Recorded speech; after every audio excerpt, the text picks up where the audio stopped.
So thank you for being there. Good afternoon, everybody. So we will speak about mobile devices today, mobile malware. I'm sure that you all heard about the Pegasus stories, and we will cover that. We'll speak about APT groups. We'll speak about smishing or phishing via SMS. So I'm Bastien Bob. I'm the field CTO EMEA. I'm sure that you heard that I'm not English native. I'm French. I work at Lookout for more than almost 6 years now. Covering mobile threats, covering mobile security, covering cloud security, covering the data security that you have on your phone as well. And today we'll speak about the mobile threat landscape. I will try to show you some concrete examples of mobile devices used in malware or ransomware attack. We will speak about the APT group targeting mobile devices without any piece of malware. So we will speak about that. And I will just briefly explain how we can block this kind of threat, how we can detect that, and how you can integrate mobile security into your defensive framework. So who is targeting mobile devices today? We have basically four kinds of population, four kinds of, it's not only malicious, because if you look at the first one, the intelligence services, they are using spyware technology to doing good, to fight counter-terrorism, to fight against organized crime. They are using Pegasus, they are using Hermit, they are using piece of technology to spy on people, mainly bad people, to get information, to get data, to get intelligence from their mobile devices today. But we have also state-sponsored APT groups. They will use the same kind of spying technology. And we have ransomware groups that won't spy on people, but they will use mobile devices as entry points to infiltrate the IT organization of any company in the world. So I will give you two examples of that. And then, of course, you have scammers. I'm sure that you all receive phishing message to scam you and ask you for a couple of dollars, euros, pounds, because there is a parcel block in the custom. We won't speak about that today, but that exists. It's mainly phishing. It's mainly financial extortion or stealing personal data. So let's dig into the software used by nation state. So I'm sure that you all heard about Pegasus. Who did not hear about Pegasus before? Everybody knows Pegasus? Okay, you don't know, okay. So Pegasus, if you look on internet, you will find a lot of press articles. It's seeing the most advanced nation state piece of technology to spy on private citizens, to spy on journalists, to spy on activists.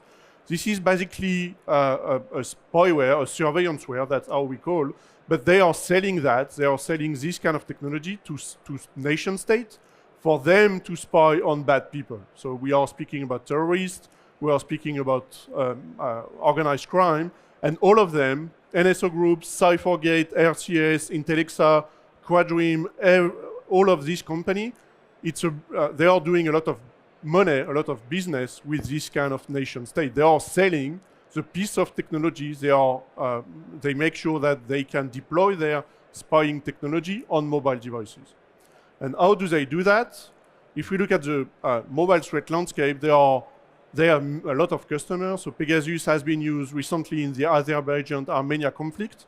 It has been used also in a lot of countries in South America and in Morocco as well.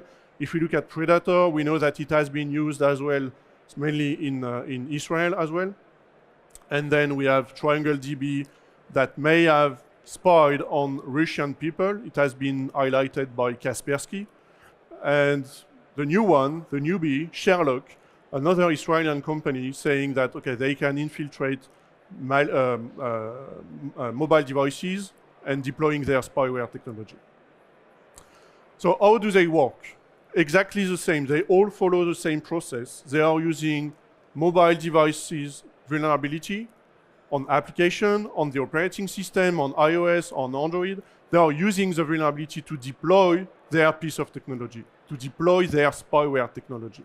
So they use that with remote code execution with or without user interaction. So we call that zero-click or one-click. Most of them, like Pegasus or Citrox, or Paragon, they are using zero-click attack. So you don't see anything on your mobile device. They just need to have your phone number or your WhatsApp account or your Telegram account, and they send you a piece of spyware that will be able to spy on you to be installed without any user interaction. So you won't see it on your device, except maybe high bandwidth, maybe the device will be warmer than usual because the spyware will exfiltrate some data, but you won't see it. There will be nothing to see on the device. So they will use kernel exploitation, they will use a piece of technology to gather some intel on your device to spy on you. They will be able to activate microphone or camera or track your GPS location everywhere. And then if you restart your device, they will reuse the same vulnerability or a new one to redeploy the software again. This is how nation state are using, our police department are using that piece of technology today. So they are finding new vulnerabilities on every iOS or Android release, any WhatsApp release. They are searching for vulnerability to make sure that their customer can deploy their technology on mobile devices. And if we look at this vulnerability market, it's really lucrative. So if we look at Signal, if we look at Russian, proposing more than $1.5 million to find a remote code execution for Signal. Same for this Twitter account that asked for iOS RCE or Android RCE. And there was one that has been identified yesterday. I will just cover that in a few minutes. So if you find a vulnerability on mobile device, on a mobile application, you can sell that to Apple, you can sell that to Google or Facebook, or you can sell that to the black market. And of course, the money won't be legit, but that's a huge amount of money. And we also saw some strange behavior of application on the Google Play Store. I don't know if you heard about TeamU or Pinduoduo. I'm sure that you all saw an ad on TeamU because they spend a lot of money on marketing. I'm sure that all of you have seen this orange application. TeamU is a shop application that is really, really high deployed today, and it's written by Pinduoduo. And Pinduoduo previously had an application on the Play Store that was exploiting a device vulnerability, an Android device vulnerability, to spy on their customer. So they were actively spying on their customers through an application that was available on Google Play Store. It's not TeamU, it was the application Pinduoduo, but it's the same vendor. And at the beginning, TeamU had this specific code. So TeamU was designed to spy on their customer base as well. So they claim, so they have 100 people searching for vulnerability, mainly on Android devices, and they claim that it was to gather information about their customer base to sell more. Of course, it was a marketing approach, but it's still illegal to spy on people, especially with an application on the Play Store. And if we look at vulnerability on iOS or Android, we have legion of vulnerability identified by Google, by Apple in the last few weeks, months, years. And each time a new version is available, like this one for the Android December bulletin, which is not available yet if you have a Pixel device.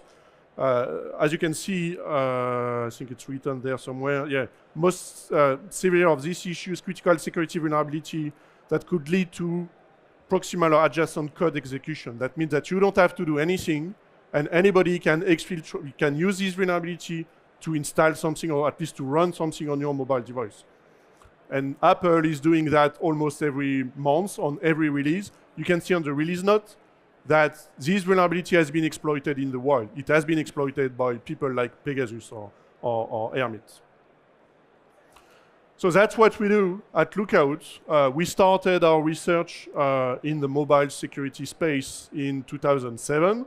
And then in 2016, we discovered Pegasus. So we were the first one. We worked with Citizen Lab at that time to identify and to expose NSO. The name of the software is Pegasus, so it's not new. Maybe you heard that recently, but it's not a new technology. It's something that they are selling to nation state for years now, at least 2014, I think. So we exposed them in 2016, and then we continue in that space.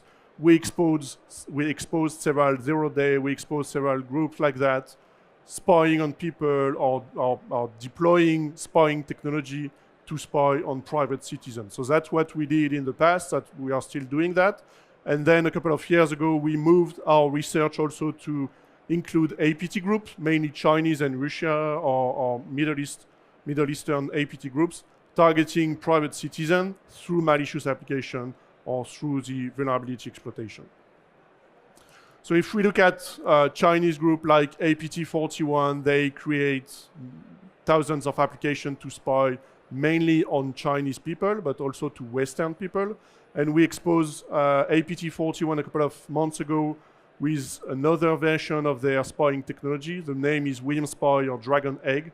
This is two different families targeting mainly Uyghur people, but also we have seen this application on the Western European devices as well.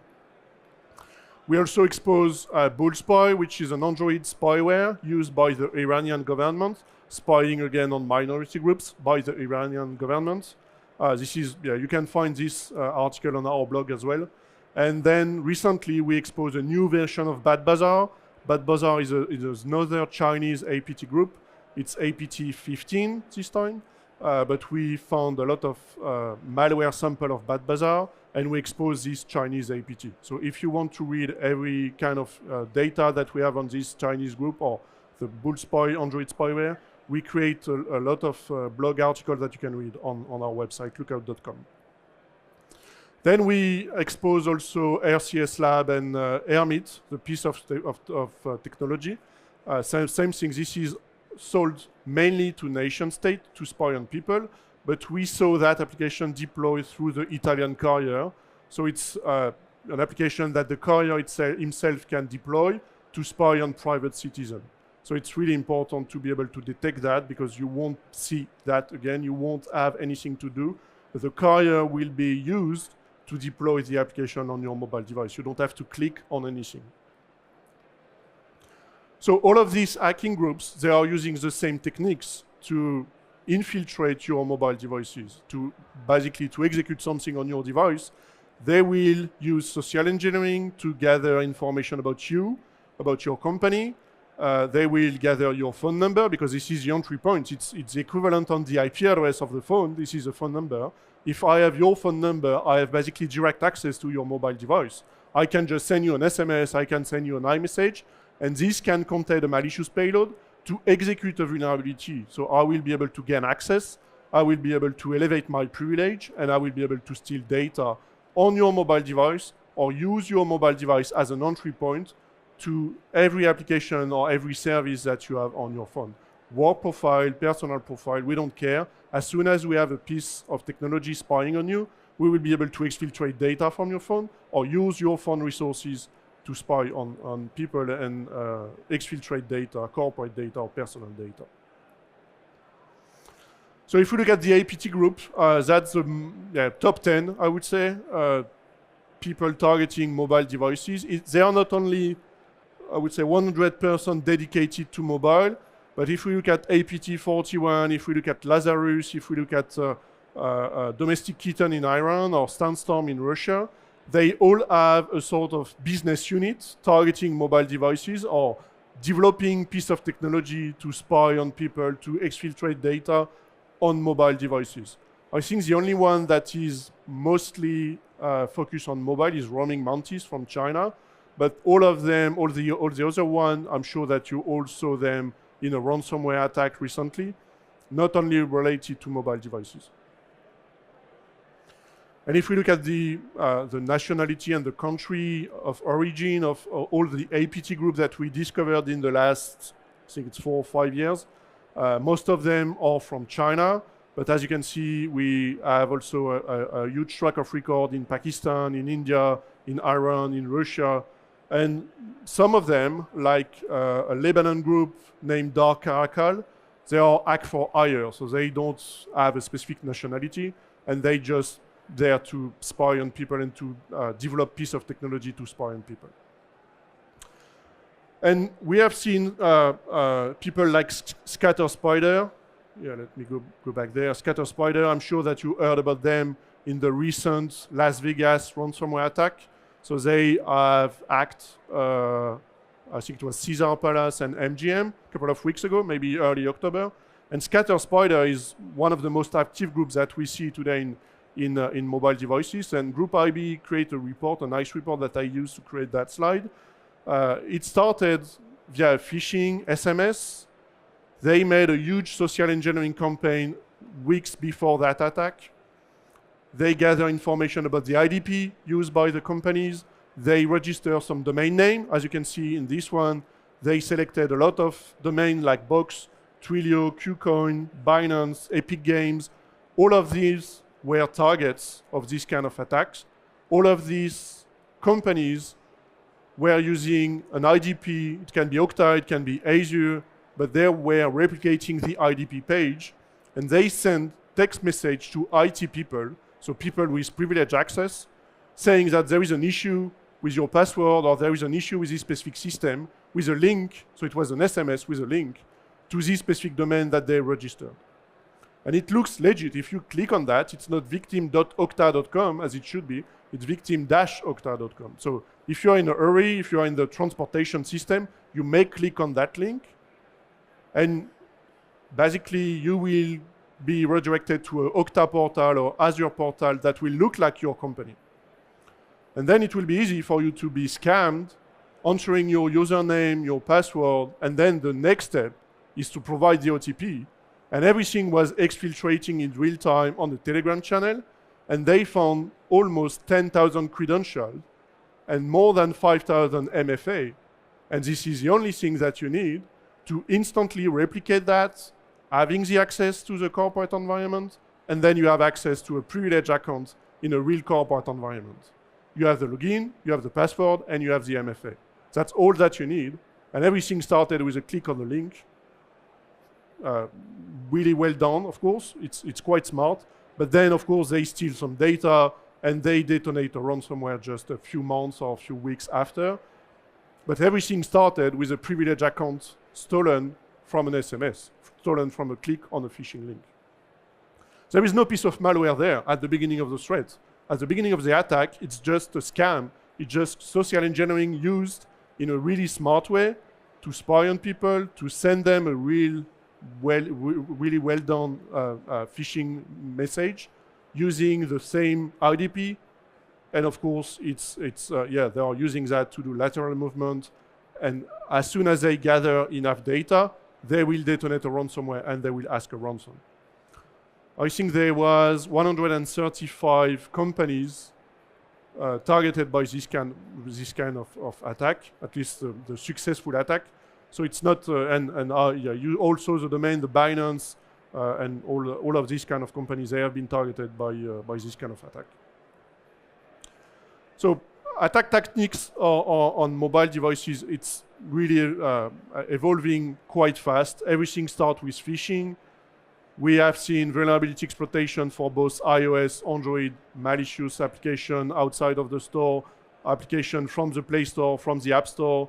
We have seen surveillanceware deployed to spy on people, to steal secrets from personal, from work profile, legitimate mobile application, collecting sensitive information about any user. So this is what we do at Lookout. We are the global leader in the mobile intelligence. So we create some reports, we do some research. Every day we highlight, we work with Google, we gather tons of applications, like 120,000 applications every day. We have 215 million of devices secured by Lookout application today. So we gather information from this device fleet, and we get the telemetry data. We analyze the telemetry data every day, and we create threat advisory, we create threat intelligence report.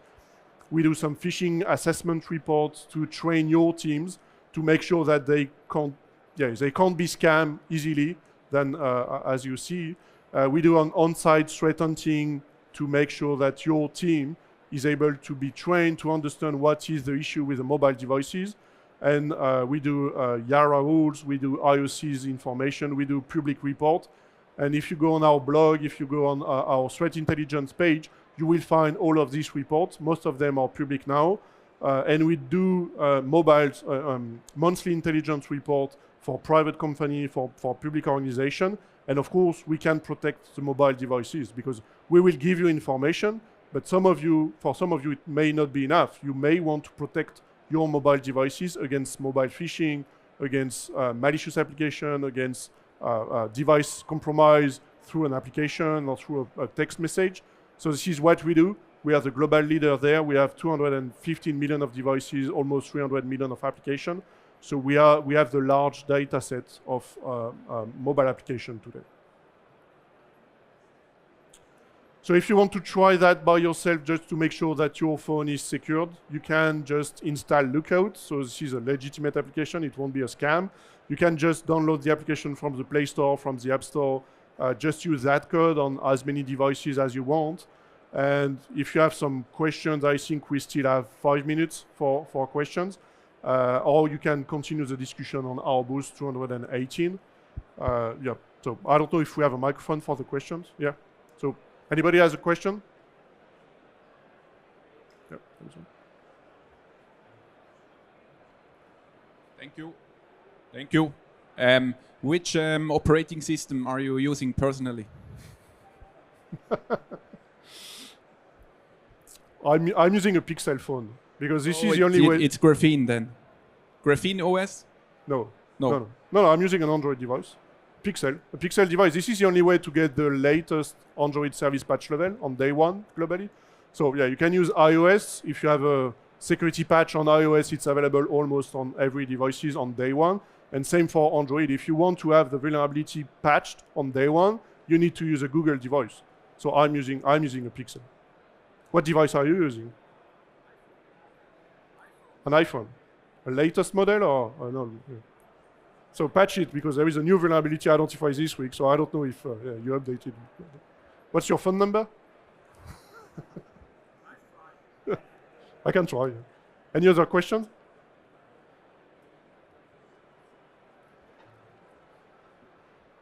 Hiya. It's rumored that app installers, third-party app installers are coming to iOS soon. Obviously, at the moment, they're quite big on Android. What do you think about that? And do you think that Apple are sort of sacrificing security for features in that regard? Yeah, so they just to give you a little bit of context there, the European Union has forced Apple to allow external store or third-party store to sell application, and that's that will be normally live before March next year. So otherwise, they won't be compliant with the European Union, and they will allow siloed application. But if you think about that today, it's already possible to siloed an application on an iOS device. They may not give you the documentation to do that on the apple.com website, but it's already available. So in terms of security, that won't change anything for us, that won't change anything for them. You don't need to jailbreak your device to siloed an application today. It will just make that more, I would say, make the public aware about this capability, but it won't change a lot in terms of operating system or in terms of change. But of course, this application will be validated by Apple anyway. The store provider will have to be validated by Apple. But to be honest, they did not communicate that much on this kind of new feature because it will be a feature and it will be limited to European Union. So what we don't know today is how they will make the difference between devices in the EU and devices in the US or elsewhere in the world, because it should be the same operating system. So we don't know exactly how they plan to do that, but they plan to do that soon because they have 3 months to comply. So in terms of malware, I don't know if it will bring more malware on the iOS because malware already exists, even on the App Store. But it will be a new entry point, a new kind of maybe trick to make the user, to create new scams, to make the user think it's a legitimate third-party application, but then just silo the application the normal way. So I'm sure that we will find new method, new hacking technology, using that marketing action from Apple to try to silo the application on devices. Thank you. Other than the phone heating up, what are some other indications that you may have a zero-click mobile exploit on your phone? Sorry, I didn't. Other than the phone heating up, what are some other indications you may have a zero-click exploit on your mobile phone?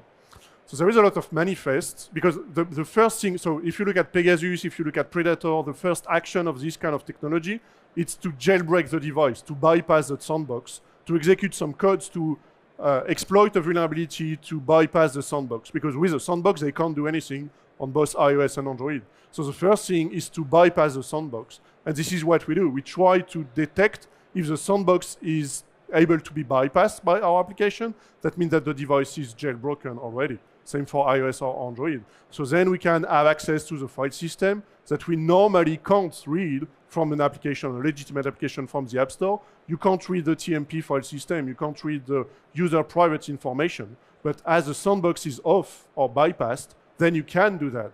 So you can basically read the file system, grab the manifest from the device, and see if there is some indicator of compromise from a previous attack or from a current attack. So that's how we do. That's how MTD Mobile Threat Defense Actor does that.